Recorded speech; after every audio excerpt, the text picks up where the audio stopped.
किस तरह से वहां पर अब मुश्किलों का दौर भी है क्योंकि चुनौतियां बड़ी हैं। विवेक हमारे साथ सीधे जुड़ चुके हैं। विवेक, बताइए क्या कुछ स्थितियां हैं और अगर ये तूफान इसी रफ्तार के साथ आगे बढ़ता है तो फिर वहां जो लोग हैं उनको कैसे सुरक्षित स्थानों पर पहुंचाया जा रहा है? क्या कुछ रेस्क्यू की इस वक्त नजर आती हैं कोशिशें? क्या तस्वीरें वहां से? हम लोग अब पूरी से आगे बढ़ चुके हैं, कटक में हैं और कटक में अब धमारा से हमारी जो दूरी है वो तकरीबन 2 घंटे की है। लेकिन आप अभी जो यहाँ हम NH 16 पर हैं, अगर आप तस्वीरें देखेंगे बारिश शुरू हो गई है। अभी मूसलाधार बारिश हो रही थी और जहाँ तक व्यवस्थाओं का सवाल है, व्यवस्थाओं के लिए सभी लोग अलर्ट मोड में हैं, चाहे वो NDRF की टीम हो या फिर स्टेट SDRF की टीम हो। सभी लोग यहाँ पर पूरी तरह से चौकस है और सबसे बड़ी बात है कि इस NH के रास्ते कई ऐसे लोग हैं जो पूरी से धमारा की तरफ भी निकल रहे हैं, जिनके अपने गांव हैं, वहां से उन्हें रेस्क्यू नहीं करना है। लाखों लोग ऐसे हैं जिन्हें बचाने की हर मुमकिन कोशिश की जा रही है। और जैसा कि हम लगातार बता रहे हैं कि जो प्रशासन है वो प्रतिबद्ध है कि 0 कैजुअल्टी हो और इसके लिए उन्हें जो कुछ भी है वो करना पड़े। यहाँ पर हमने कई टीमों को देखा, नजदीक से देखा और सबने यही कहा कि हम पूरी तरह से चुस्त और दुरुस्त है। और अभी फिलहाल जो हवा को आप देख पा रहे हैं, इसे रोक पाना जो है और जैसे जैसे रात होगी, क्योंकि जो बताया जा रहा है जो साइक्लोनिक इफेक्ट है वो तकरीबन 12 से अभी से 6 घंटे पहले 12 से 16 किलोमीटर प्रति घंटे की रफ्तार से था जब बंगाल की खाड़ी में प्रवेश करते हुए आगे बढ़ता है। लेकिन जो टक्कर होगी, जो टकराव होगा वो इतना जोरदार होगा कि वहां टिक पाना, ठहर पाना काफी मुश्किल होगा। तो फिलहाल अगर हम आपको तस्वीरें दिखाएं, अगर पेड़ पत्ते और पौधों को अगर आप देखेंगे तो हवाएं आपको तेज नहीं लगेंगी, लेकिन कभी कभी जो हवा के थपेड़े हैं वो इतने तेज हो जाते हैं और आप देखेंगे कि पूरी तरह से सन्नाटा है। NH 16 पर जो है गाड़ियां जो चलती थी, बहुत सारी गाड़ियां चलती थी। विवेक, आप लगातार वहां से तस्वीरें दिखा रहे हैं, जरा इससे जुड़ी कुछ और जानकारियां भी देते हैं कि आखिर बंद क्या क्या है। भुवनेश्वर एयरपोर्ट आज शाम 5 बजे से बंद रखा जाएगा। 25 अक्टूबर सुबह 9 बजे तक बंद रहेगा ये एयरपोर्ट। भुवनेश्वर वाली जितनी भी फ्लाइट्स हैं, 100 ऐसी तकरीबन फ्लाइट्स हैं जिस पर सीधा असर होगा। 25 अक्टूबर तक 198 ट्रेनों को भी रद्द कर दिया गया है, यानी कि एयर और एक तरह से कहें कि ट्रेन जो सेवाएं हैं वो प्रभावित हो रही हैं। 25 अक्टूबर तक 14 जिलों में स्कूल कॉलेज भी एहतियातन बंद कर दिए गए हैं। कोलकाता एयरपोर्ट पर आज से ही फ्लाइट को सस्पेंड कर दिया गया, यानी वहां से भी फ्लाइट्स की आवाजाही नहीं हो पाएगी।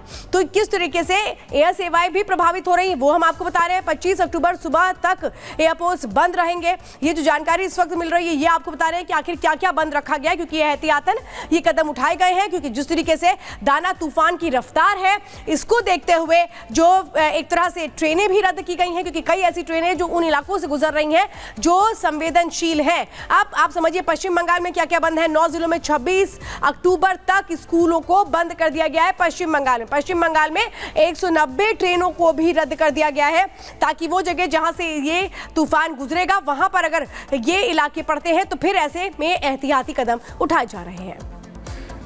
तो आपने समझा कि इस बीच क्या कुछ बंद रहने वाले, लेकिन इस बीच बड़ी बात दरअसल एक चक्रवाती तूफान दाना तेजी से उड़ीसा की ओर आगे बढ़ रहा है और जैसे जैसे ये करीब आ रहा है समंदर का मिजाज बदलता हुआ दिखाई दे रहा है।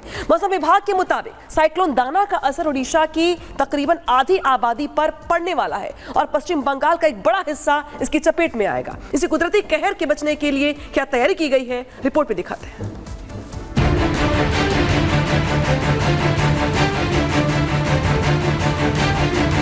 आया दाना, मुश्किल बच पाना।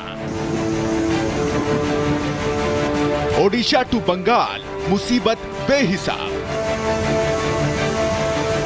साइक्लोन दाना की शक्ल में तबाही तेजी से ओडिशा की तरफ बढ़ रही है। दाना की आहट से ओडिशा के तटों पर समंदर में कई फीट ऊंची लहरें उठनी शुरू हो गई हैं। कल तक शांत दिखाई दे रहे समंदर में ऊंची उठती लहरें बर्बादी का इशारा कर रही हैं। मौसम विभाग के मुताबिक तूफान सबसे पहले सागर द्वीप और पुरी के बीच दस्तक देने वाला है, जिसके बाद वो ओडिशा के दूसरे हिस्से की तरफ बढ़ेगा और फिर पश्चिम बंगाल की तरफ बढ़ जाएगा। वहीं चक्रवात के किसी भी वक्त दस्तक देने के खतरे के बीच ओडिशा और पश्चिम बंगाल में सभी तैयारियां पूरी कर ली गई हैं। ओडिशा और पश्चिम बंगाल में सतर्कता बढ़ा दी गई है। ओडिशा सरकार से मिली जानकारी के मुताबिक ओडिशा में NDRF की 288 टीम तैनात की गई है। 10 लाख से ज्यादा लोगों को सुरक्षित निकाल लिया गया है। 25 अक्टूबर तक 14 जिलों के स्कूल बंद कर दिए गए हैं। खतरे को देखते हुए करीब 300 ट्रेनें रद्द कर दी गई हैं। सिर्फ ओडिशा में ही करीब 800 राहत शिविर खोले गए हैं। बचाव के लिए हेलीकॉप्टर और रिमोट ऑपरेटिंग स्टेशन बनाए गए हैं। मौसम विभाग का कहना है कि फिलहाल दाना तूफान 15 किलोमीटर प्रति घंटे की रफ्तार से ओडिशा की तरफ बढ़ रहा है, लेकिन तट से टकराने के बाद इसकी रफ्तार 120 किलोमीटर प्रति घंटे हो सकती है। इसलिए नुकसान से बचने के लिए तमाम जिलों को जरूरी निर्देश दिए गए हैं। तैयारियां बहुत अच्छी चल रही हैं। पुलिस प्रशासन पूरी तरीके से मुस्तैद है आने वाले साइक्लोन को डील करने के लिए। जीरो कैजुअलिटी हमारा ऑब्जेक्टिव है, हमारा टारगेट है और हम पूरी तरीके से कॉन्फिडेंट हैं कि हम उसको अचीव करेंगे। वहीं पश्चिम बंगाल में भी दाना से निपटने की तैयारी पूरी कर ली गई है। वहां भी तूफान से प्रभावित होने वाले जिलों में कंट्रोल रूम बनाए गए हैं। कोलकाता एयरपोर्ट से उड़ानें रद्द कर दी गई हैं। जानकारी के मुताबिक यहां दोपहर बाद मौसम खराब होने का अनुमान है, इसलिए वक्त रहते लोगों को आगाह कर दिया गया है। प्रशासन और मंत्री जनता को भरोसा दे रहे हैं कि पश्चिम बंगाल सरकार हर स्थिति से निपटने के लिए तैयार है। हमारे कलकत्ता में सब पंपिंग स्टेशन एट टोज है, रेडी है। वहाँ का इलेक्ट्रिक सप्लाई ठीक रहे, इसके लिए CSC से लगातार हमारा कांटेक्ट है और अगर रास्ता में पानी ना जमे इसके लिए बोरो का इंजीनियरिंग टीम और पंप ये रेडी रहे। कुल मिलाकर दाना से निपटने की पूरी तैयारी कर ली गई है, लेकिन फिर भी दाना के कहर का खौफ ओडिशा से लेकर पश्चिम बंगाल के कई जिलों तक पसर गया है। Bureau report, Republic Bharat.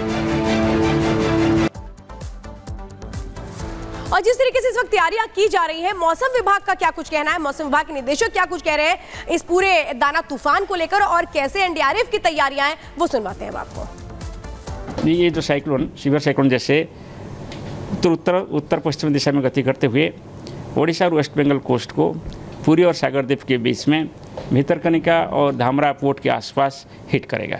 तब इसका विंड स्पीड वही 100 से 110 किलोमीटर 100 से 120 किलोमीटर प्रति घंटा होने का संभावना है। इसके प्रभाव में ऑलरेडी रेनफॉल काल से हो रहा है और आज रेनफॉल की इंटेंसिटी बढ़ेगा और heavy to very heavy rainfall few places में और एक्सट्रीमली हेवी रेनफॉल कुछ इलाके में होने का हम पूर्वानुमान किए हैं। Specially coastal districts of Odisha West Bengal और इंटीरियर डिस्ट्रिक्ट्स जो है ओडिशा का, विंड के प्रभाव में पेड़ गिर सकता है, ट्री ब्रांचेस गिर सकता है, जो mud house, thatched house, asbestos house, tin house, इसमें इम्पैक्ट हो सकता है। जो तैयारी चल रही है, इवैक्यूएशन जो है तकरीबन 1,70,000 से ज़्यादा लोग अफेक्टेड हैं, उनको इवैक्यूएशन किया जा चुका है अभी उड़ीसा में। इसके लिए शेल्टर्स बनाए गए हैं, तकरीबन 7,200 शेल्टर्स बनाए गए हैं, जिसमें से तकरीबन 800 परमानेंट शेल्टर्स हैं, करीब 6,000 जो है वो टेम्पररी शेल्टर्स बनाए गए हैं। 100 की स्पीड एक अच्छी स्पीड है और अगर इसमें अगर प्रॉपर केयर और प्रिकॉशन नहीं लिया जाएगा, खास तौर पर ये इंश्योर किया जाएगा कि जो लोग लैंडफॉल के समय जो भी लोग हैं वो बाहर नहीं रहने चाहिए, कन्फाइंड रहने चाहिए इंडोर्स में, सेफ प्रिकॉशंस पर ये हमारी हिदायत है सब लोगों को। और कम्युनिटी अवेयरनेस प्रोग्राम्स जब किया जाता है तो इसमें ये चीज़ बताई जाती है खास तौर पर, और ये इंश्योर भी किया जा रहा है एडमिनिस्ट्रेशन के थ्रू और NDRF के थ्रू।